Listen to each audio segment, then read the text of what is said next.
जवाहर मार्ग स्थित महावीर भवन में चातुर्मास हेतु विराजित महासती दिव्य ज्योति जी महाराजा ने पूज्य आचार्य सम्राट आनंद ऋषि जी महाराजा की साप्ताहिक जन्म जयंती के शुभ अवसर पर कहा कि गुरुदेव सद्गुणों की खान थे एवं चलते फिरते तीर्थ थे, जहां या जिस क्षेत्र में भी विचरण करते हजारों गुरु भक्तों की भीड़ लग जाती है और चारों ओर मेले जैसा नजारा दिखाई देने लगता है। आपने अपने संपूर्ण जीवन काल में पूरे भारतवर्ष में पैदल विहार कर भगवान महावीर के सिद्धांतों एवं नियमों का प्रचार प्रसार करते हुए अहिंसा का बिगुल बजाकर जियो और जीने दो का नारा बुलंद किया।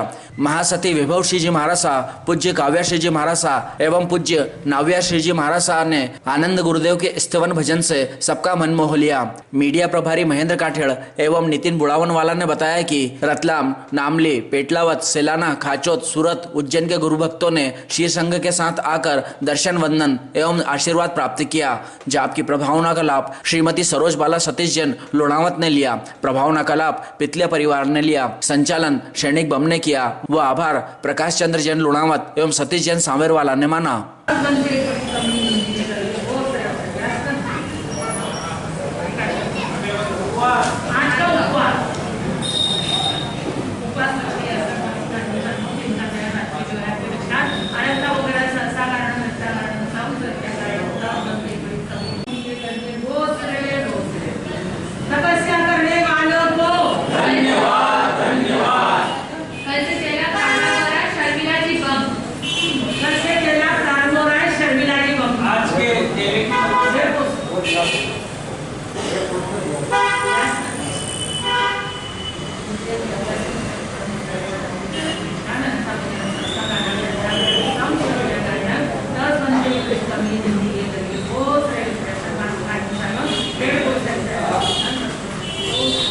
आज के तेले की तपस्या श्रीमती निर्मलाबाई चंडाले की पूर्ण हुई है। उनके बहुमान के लिए मैं निवेदन करूंगा एवं कुमारी सिद्धि संस्कृति जी विजय विद्या के दिए मनने पर रखी गई है। कृपया सभी प्रभावना लेकर पधारे।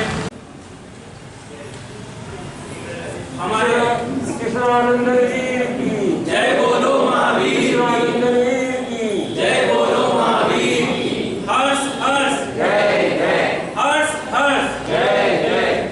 हमारे सुश्रावक आदरणीय श्री सुरेंद्र जी विद्या के धर्मचक्र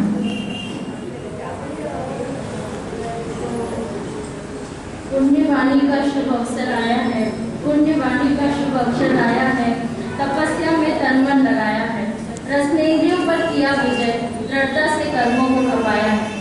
जैसा कि हर्ष का विषय है हम सभी के लिए कि चातुर्मास के काल में सभी ने यहाँ पर पूज्य सतिया जी के आशीर्वाद से और प्रेरणा से तप की लहरें झोंकी हैं। उसमें एक लहर मेरे पापा के तप की भी है जो आज पूर्ण हो सकी सभी की ओर से और सभी के पूरे परिवार की शुभकामनाओं के साथ।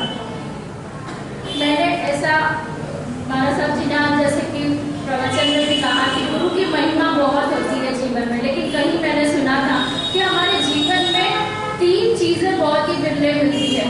वो ये है कि जब हमको मनुष्य जीवन मिलता है, मनुष्य जीवन के साथ साथ जब हमारे जीवन में अध्यात्म आ जाए, ये दूसरी चीज, और तीसरी चीज जब अध्यात्म के आने के साथ साथ जब हमें गुरु का आशीर्वाद मिल जाए।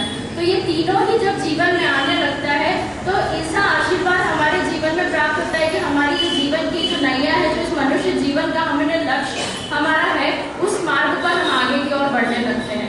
तो मैं बस यहाँ पर अपने भाव प्रस्तुत करना चाहूँगी कि ये जो मनुष्य जन्म है जो मिला है वो आज हमें मिला हमारे पापा के माध्यम से। और मनुष्य जीवन में जैसे कि आज महाराज साहब जी ने भी बताया कि हमारे माता पिता की बहुत ही अहम भूमिका होती है। तो हमारे पिताजी जो आज तपस्वी भी हैं और इन्हीं के माध्यम से बचपन से लेके आज तक पापा ने हमको एक माता के रूप में भी और पिता के रूप में भी प्रेम दिया, जो कि एक बहुत बड़ी बात है। और उसके लिए हम सब बहुत धन्यवाद पापा को करते हैं। और आज हमको साथ ही साथ उन्होंने इस मनुष्य जन्म में तो अगर कहा जाए सांसारिक रूप में तो हमारे पिता हैं, लेकिन बचपन से लेके आज तक हमने देखा कि इस अध्यात्म की जर्नी में पिताजी ने एक संत के रूप में हमारे जीवन में भी इस अध्यात्म को लाया। और कहते हैं कि जब तक गुरु की कृपा न हो तो साधु संत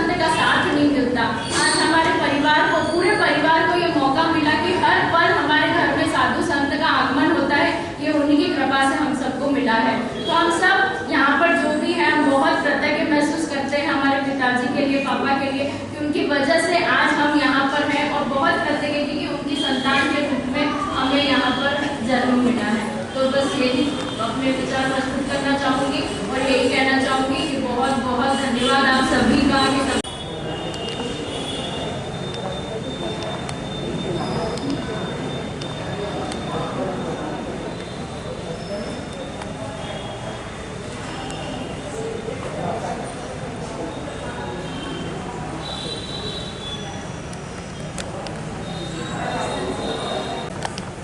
तुम भी साथ रहो ना, ये तो सामूहिक ना। इधर आओ।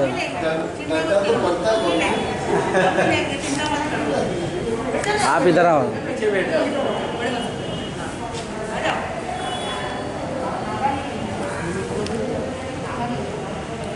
एक मीडिया प्रभारी, एक गृह प्रभारी।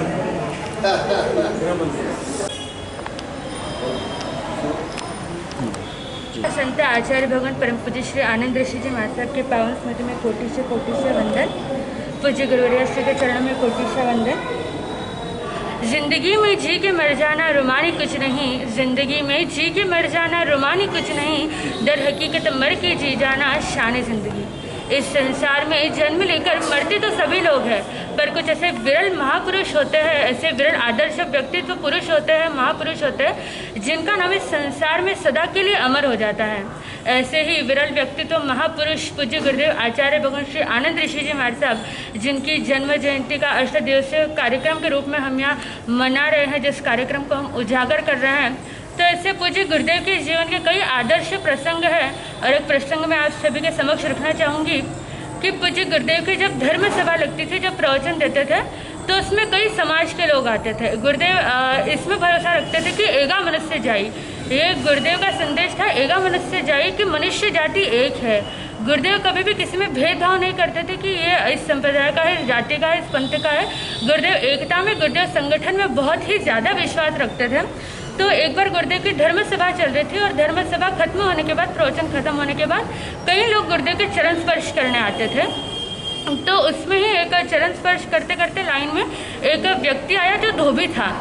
तो उसने गुरुदेव के चरण स्पर्श किए, फिर कहा कि गुरुदेव मैं एक धोबी हूँ। उसने कहा गुरुदेव मैं एक धोबी हूँ। तो गुरुदेव ने कहा कि उसमें क्या हो गया, मैं भी तो एक धोबी हूँ। गुरुदेव ने कहा कि मैं भी एक धोबी हूँ। तो ये वहाँ उपस्थित अन्य लोगों के मन में ऐसा आया कि गुरुदेव ने ऐसा कैसे कह दिया। तो गुरुदेव को समझ में आया कि हम सबके मनों में शंका उत्पन्न हुई है। तो गुरुदेव ने शंका का समाधान करते हुए फरमाया कि देखो, जिस तरह तुम कपड़े धोते हो, तुम लोगों के कपड़े धोते हो, उसी तरह मैंने संयम अंगीकार किया है, मैंने दीक्षा का मार्ग का चयन किया है, तो मैं अपने कर्मों की जो रज है उसको धोता हूँ। तो ये हमारे गुरुदेव के जीवन के कई आदर्श प्रसंग है। तो उन प्रसंगों में से एक है। तो गुरुदेव का हमेशा संगठन में बहुत ही विश्वास रहा। तो गुरुदेव के इस संगठन के संदेश को हम हमारे अगर जीवन में उतारें, तो ही हम गुरुदेव की जन्म जयंती को, इस महोत्सव को उजागर करने का सार्थकता होगी। इसी भावना के साथ ओम शांति।